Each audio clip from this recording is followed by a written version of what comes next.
Like we see care as valuable, but we have no idea of the true costs unless we are actually the person on the receiving end of those costs. Hi, I'm Professor Leah Ruppanner. As a sociologist, I've made it my life's mission to take down every ridiculous gender myth out there. Like, do pretty people get paid more, or are women better multitaskers? This is MissPerceived. Hi, everyone. Welcome to MissPerceived.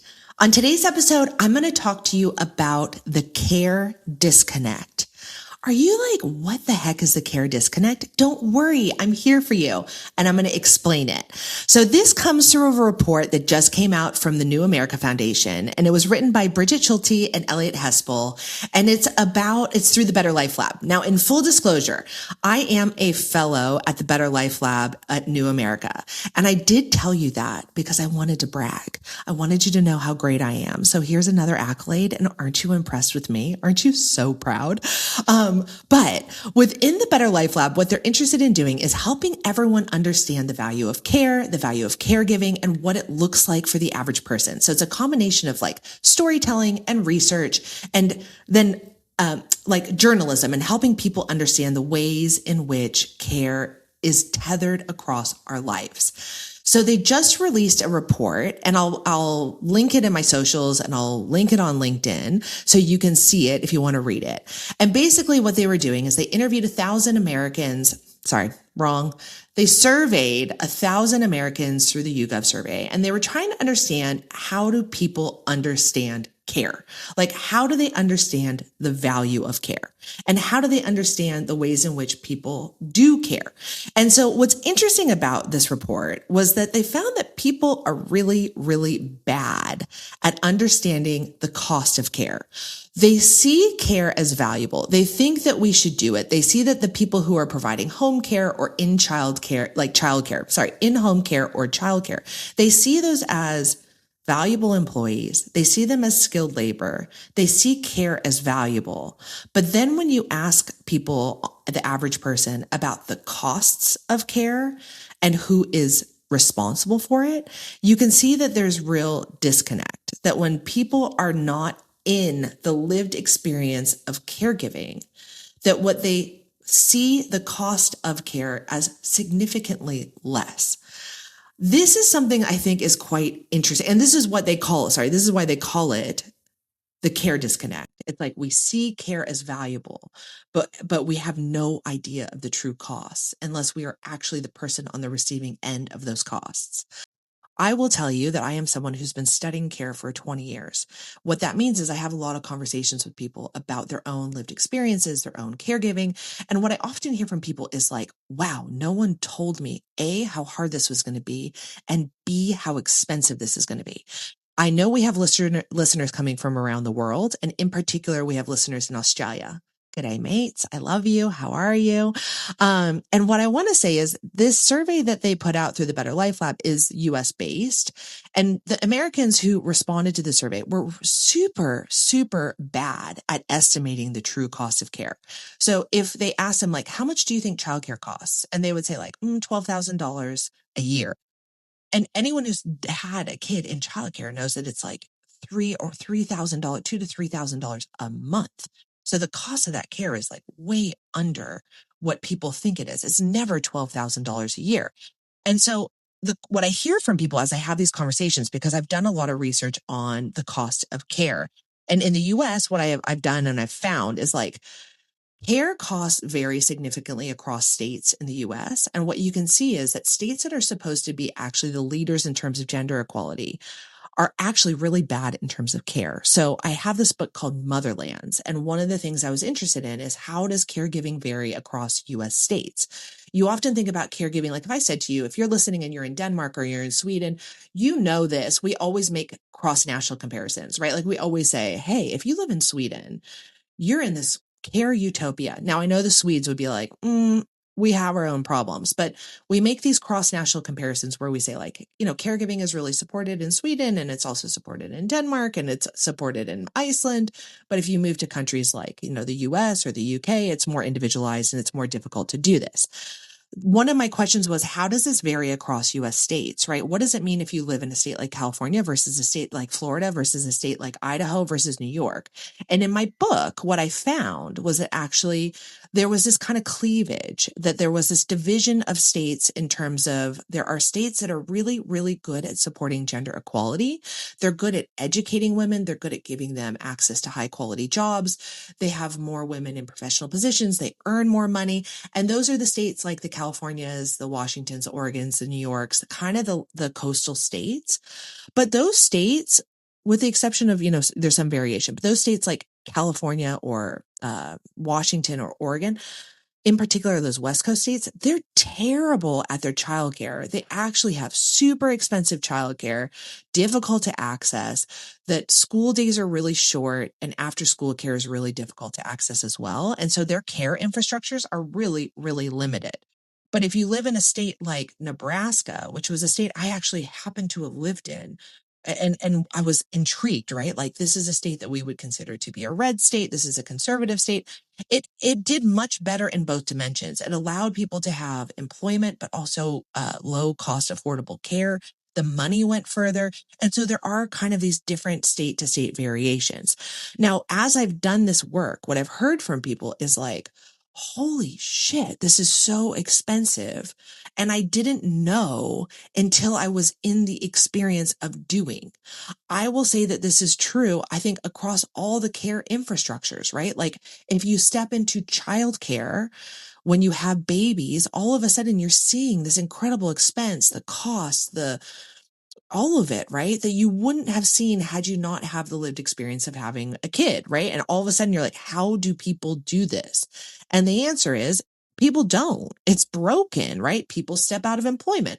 People do this piecemeal patchwork of care infrastructure where, they have an auntie come and then a sister, and then they miss work, and then they bring their kids to work, or they, leave their children in cars because they have to do their jobs for a certain period of time because you have a care system that is broken.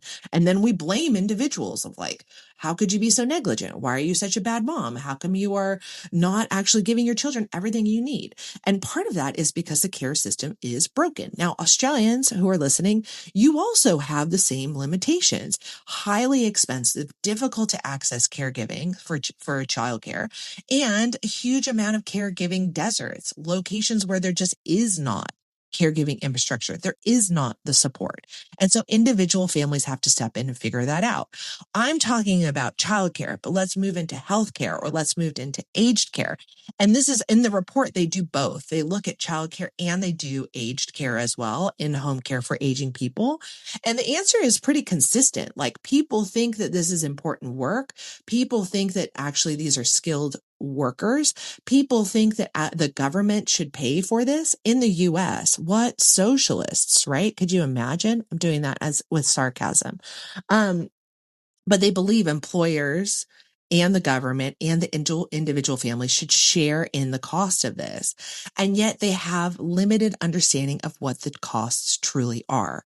And I think for many of us, it's not until we're in the lived experience of trying to interact with these caregiving systems, like, that becomes a privilege, right? We dip into them, we see that they're broken, and then we're like desperate to get out of them. I right now am in the US healthcare system, and it is the most broken, dysfunctional, expensive system. It doesn't work for anybody. And everyone, you pay a huge amount of money to be told no. And this is a system that is so broken. For me right now, I just keep thinking, oh gosh, can I get out of it? How long until I'm healthy enough to not have to have contact with it?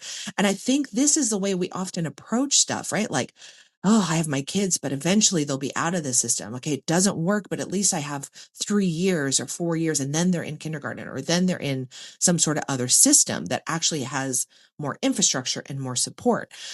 And this is unfortunate for us all. And I think what this report shows you is, like, people, if you're disconnected from the experience, you don't see how hard it is. We don't understand it. And I will say this is unfortunate for all of us, because what happens is we're trying to move through them as quickly and as painlessly as possible. We're like almost like trying to navigate it. But there are people that can't leave, right? There are people that are living with a chronic disability or a chronic illness, or have children who need constant oversight and care. And how do you move through that? You're in that. That's a financial tax. That's a physical tax. That's a mental load tax. That's a tax on tax on tax. And if you have a care system that doesn't actually work or support you, then your life or a lot of your energy is spent navigating that system. This came through our interviews, right? That a lot of people's mental load energy was spent trying to navigate healthcare systems, school systems, when they have complex care issues, when they have an aging parent, when they're sandwiched, when they have a kid who's neurodiverse and needs additional support, when they have a child living with a severe food allergy, when they have things that you cannot drop, that then you end up being the person. You're the sponge. You absorb it all, and you absorb it, plus all your energy goes to it. I will say in my book, Drained, Reduce Your Mental Load to Do Less and Be More, which obviously is a smash hit and such a success. One of the examples I give is my very good friend, Maria, whom I just recently saw. She lives in Sweden. She has a child with a severe developmental disability. And what she talks about to me in this is like, her child was never left out. Like she was a part of the care system always. And there was always these additional supports that made sure both she could work, she could be a part of society, she could move out, and the care was done by others. So I asked her, like, will your daughter go to the childcare center that's right next to you? Because they tend to have childcare centers that are close in the neighborhood. So you just walk their neighborhood located. And she said, of course, she'll just have she'll be there with the children in the neighborhood. She'll be playing, but she'll have an aide in there. She'll have an aide in the room. And then when she went to school, she had a little black taxi that would come every day and pick her daughter up, and then she would go to school. It would be dropped off at a school that was specifically designed for her. When I recently saw her, she talked a little bit about I have an in-health nurse. I have someone who's trained in this, who comes and helps us with the language and helps us have a break. She said now she's coming to just give them a break, a couple hours on the weekend to do whatever they need to do so they can have some time away from the caregiving, because the caregiving is 100% of their life, right? Like it is this overlay. And she said to me, like, I can't imagine what I'm going to do with an hour. Like, what am I going to do? We can't we're so used to being in the going that we can't even figure out how to pause and take the break.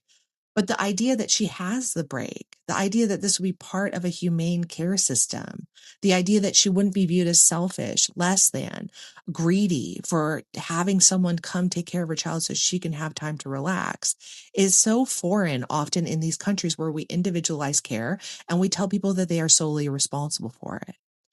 And we haven't even gotten to aged care. I mean, this is the big elephant in the room. What are we going to do as the population's age? Who's going to care for them? What's that going to look like?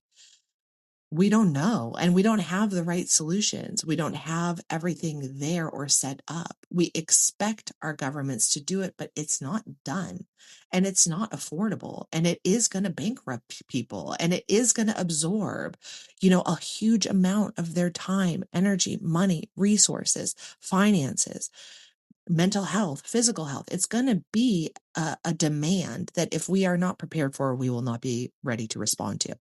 I'm going to give you one last quote, and then I'm going to stop blabbing at you, but I love you. Thank you for listening. Thank you for listening to my podcast where I blab at you. One of the things I love that came from the executive report on that New America published was like, they have this thing where they say, beyond finances, I'm going to read it to you. Beyond finances, the survey reveals that many Americans have little understanding of care or quality care. For instance, few people think child care programs are high quality. 38% think children regularly watch screens, though in reality, screen watching is relatively rare. When asked what has shaped their views, a 60% majority say they have no direct knowledge of childcare or childcare quality. In open-ended questions, this is my favorite part, many explain their views were uninformed, with, quote, no idea, or just a guess, no information, were common responses. Shooting in the dark. Shooting in the dark, wrote one. Just what I hear, wrote another. Says a third, vibes. If we as a public don't understand how our care systems work until we're in them, if we are actually viewing them just through the vibes of what we think is happening, then there is actually a public awareness campaign piece that's missing. So I think what this shows is that, like, we just don't know, or we're not connected in until we're in it. But if we can help people connect that at some point in all of our lives, we will either be called upon to care or will require care for ourselves. And to understand what that costs, what are the consequences, what's the experience of that is really, really valuable and what we might need. And so we need more caregiving stories. We need more insights. We need more, we need to close what they call the care disconnect, right? We need to close that gap. And I think this is the work that they're going to continue to do. But I'm going to say it's valuable work because we don't know what we don't know, but often through each other's stories or our own lived experiences, we can see the challenges on this. In the US, I think they're dire. In Australia, I think they're dire too. In the UK, I also think they're dire. So we have an aging, ailing, broken care system. And how do we fix it up? I have a million ideas, but you'll have to keep listening to find out more. As per always, I love you. Have the most wonderful week. If you're in it, I see you. If it's hard, I feel like I'm in it and it's hard. And some days, I guess, hey, wait, am I giving love to myself? Some days are harder than others. And it's once you hit those systems that just feel like they're not working for you, but they're working against you. That's not your fault. That's because they've been set up that way. That's because they're old, aging dinosaurs. And the goal would be to make them different. The goal would be to create something that actually is a bit more humane. And fortunately for us, we can look around the world to places like Sweden with little black taxis that are bringing kids around and letting them be a part of the neighborhood group and making sure that care is part of our everyday life, because care is part of our everyday life. I love you. Have a great week. Thanks for listening to MissPerceived, where you don't need a PhD, you just get to come hang out with me. And mwah, love you. We are so lucky and grateful that this series is being supported by the Melbourne Public Humanities Initiative at the University of Melbourne.